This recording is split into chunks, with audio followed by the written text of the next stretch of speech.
Oke, aku mau klarifikasi tentang konten aku yang duduk di pangkuannya pesulap merah.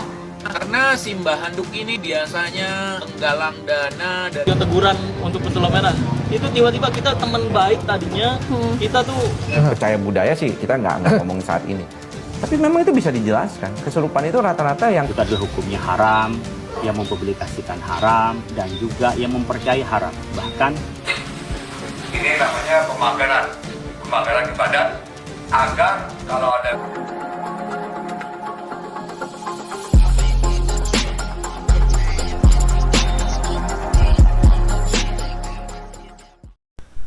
Ya, banyak cuplikan yang menarik untuk kita saksikan. Dimulai dari pengacara Firdaus Aiwobo.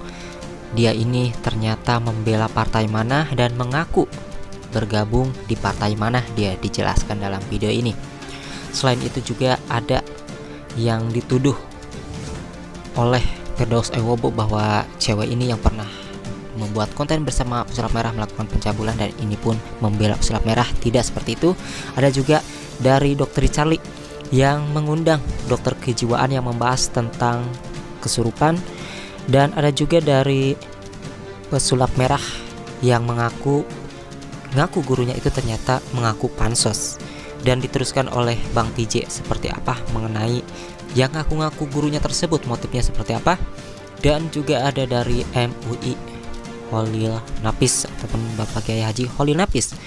Mari kita lihat dari deretan cuplikan video ini yang menarik untuk kita saksikan mengenai seputar perdukunan versus pesulap merah yang akhir-akhir ini masih ramai diperdebatkan dan masih seru untuk disaksikan.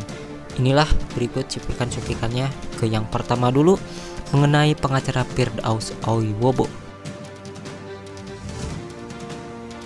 Podcast siapa? Kita deal-dealan, kita debat. Temanya yang tadi tuh. Oke. Temanya yang tadi. Perjelas. Di sini masalah saya mengkritik pemerintahan Jokowi, oke? Ya, masalah Babe Aldo mengkritik pemerintahan Jokowi. Saya di tubuhnya pemerintah karena saya di partai PDIP, Bang. Siap, bagus, keren. Nah, nanti ada satu media yang mungkin akan gua pakai, Persuasi. Betul. kita mendengarkan perdebatan berkenaan dengan perdukunan di media netizen kita, saya ingin menjelaskan tentang Majelis Ulama Indonesia telah mengeluarkan fatwa tahun 2005 bahwa perdukunan itu adalah haram. Apa itu perdukunan? Idda'u ilmil ghaibi biwasitati istikhdamil jin, adalah mengetahui hal yang gaib dengan perantara jin. Nah, biasanya dia meramalkan dan seterusnya. Itu adalah hukumnya haram, yang mempublikasikan haram, dan juga yang mempercayai haram. Bahkan di dalam hadis terancam ya oleh hadis Rasulullah SAW bahwa orang yang mempercayai jin itu lam tuqbal sholatu arba'ina yauman, 40 hari sholatnya nggak diterima. Yuk kita realistis saja, kita bekerja, yang tahu gaib besok mati di mana, rezeki berapa, hanya Allah Subhanahu wa taala. Oke, aku mau klarifikasi tentang konten aku yang duduk di pangkuannya pesulap merah. Jadi aku tuh di sana cuma pembuktian aja, nggak ada lebihnya. Dan sekarang juga lagi rame tentang pesulap merah, cabul mak cewek gitu ya. Sumpah demi Allah, pesulap merah itu nggak cabul sama sekali. Dan kita juga habis konten ngobrol seru-seruan, sharing. Nggak sampai ke kamar atau apa, nggak sampai ada adegan di luar kamera, nggak sampai ya, sumpah demi Allah Rasulullah. Jadi buat kalian skip berpikir pesulap merah cabul, karena yang kalian katain itu salah ya. Aku ini sebagai orang yang ada di video itu, dan di sana juga kita rame-rame, nggak aku sama pesulap merah doang. Dan di pinggir aku itu ada satu kreator juga gitu ya. Jadi nggak aku sama pesulap merah berdua gitu. Dan buat kalian yang ngira aku istrinya pesulap merah, aku bukan istrinya. Aku cuma sekedar talentnya saja ya. Oke, makasih, bye-bye. Artinya kan yang datang juga dengan psikosomatik atau dengan gangguan kejiwaan diobati oleh orang yang sama ya. Sebenarnya ODGJ mengobati orang ODGJ seperti itu ya. Bisa jadi ya. Jadi sebenarnya Mungkin ada orang dengan masalah kejiwaan, nah, mungkin aja kan dia tidak menyadari masalah itu. Kemudian, Oke, sudah. You don't believe it, makhluk halus, kerasukan, sesuatu, kemasukan jin, in science ya. Kita percaya science ya, bukan kepercayaan pribadi ya. Iya. Di science kalau nggak ada, di dalam bidang medis nggak ada. Misalnya contoh kerasukan ya, kesurupan anak-anak yang di pabrik, anak-anak di sekolah gitu. Coba kita lihat. Berjemaah. Iya, kita coba lihat. Kebanyakan apa? Kebanyakan perempuan. Coba lihat aja yang kerasukan itu kebanyakan perempuan yang berjemaah itu yang banyak lah dalam arti menular ya, menular. Seolah-olah menular. Padahal kalau misalnya saya ajarin waktu itu, kalau misalnya memang ada yang kesurupan satu, itu dipisahin, jangan dikerubutin.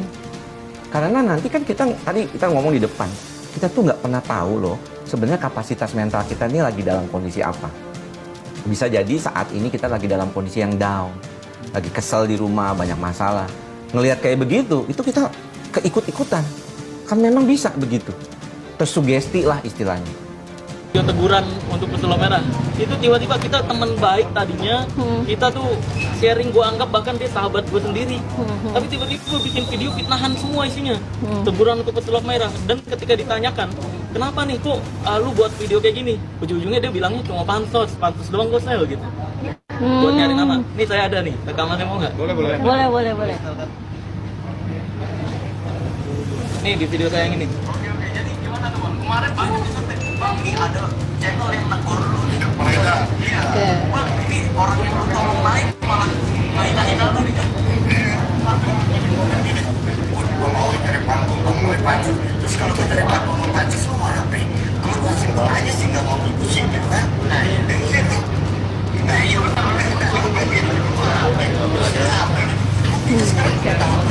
Karena Simbah Handuk ini biasanya menggalang dana dari orang-orang untuk melakukan kegiatan seminar. Jadi kalau beliau mau bongkar rahasia perdukunan harus bayar dulu, namanya Mbah Handuk. Mereka ini sudah merencanakan kesepakatan jahat di belakang layar dengan cara menyelenggarakan perdamaian antara Samsudin dengan pesulap merah. Beliau ini merapat ke Samsudin, di sana mendapatkan sejumlah, apa ini namanya ya? Kalau bahasa Aceh namanya peng. Kalau bahasa Jawa namanya duit. Joko Benge ini berperan untuk menghantam saya. Dapat perintah dari Samsudin Jadab. Kemudian Mbah Handuk dapat tugas menghancurin reputasi pesulap merah. Dia berkomunikasi dengan Samsudin, saya catat. Tanggal sekian, durasinya sekian. Tanggal sekian, durasinya sekian. Saya catat. Kalian kan menganggap bahwa aku selama ini ngigau kan, Joko? Tentu tidak. Tentu tidak. Ada orang yang di sekolah itu misalnya, ini anak, aku yakin banget ini. Dia nggak pernah kayak gini punya, sehat walafiat, baik-baik saja. Kok tiba-tiba kejang seperti itu punya? Ya itu kan What's the katanya. problem? Katanya. Tapi biasanya sih memang orang yang mengalami masalah kesurupan gitu, trans. Kan namanya kalau di dalam ilmu kedokteran kan dibilangnya trans. Dissociative disorder atau gangguan disosiatif trans. Perubahan. Ya, perubahan dalam kondisi suaranya bisa berubah, kadang-kadang seperti itu. Kan orang bilang kesurupan dok. Iya, tapi dalam medis itu enggak. Kok dia bisa ngomong lain? Nah kan? Nah ya itu kayak gimana? Gimana lu jelasinnya? Mungkin tanpa sadar kita membuat atau pernah dia mendengar suara-suara seperti itu, dia membaca seperti itu. Dari medis ya, kalau kita kan nggak ngomongin kalau dia percaya budaya sih, kita nggak ngomongin saat ini. Tapi memang itu bisa dijelaskan. Kesurupan itu rata-rata yang kebanyakan yang kita possession itu nggak ada. Apa sih terjadi dalam tubuh kita ketika kita secara sains, ketika kita kesurupan?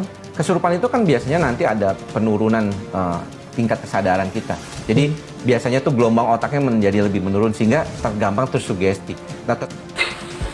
Ini namanya pemameran di badan agar kalau ada kita gangguan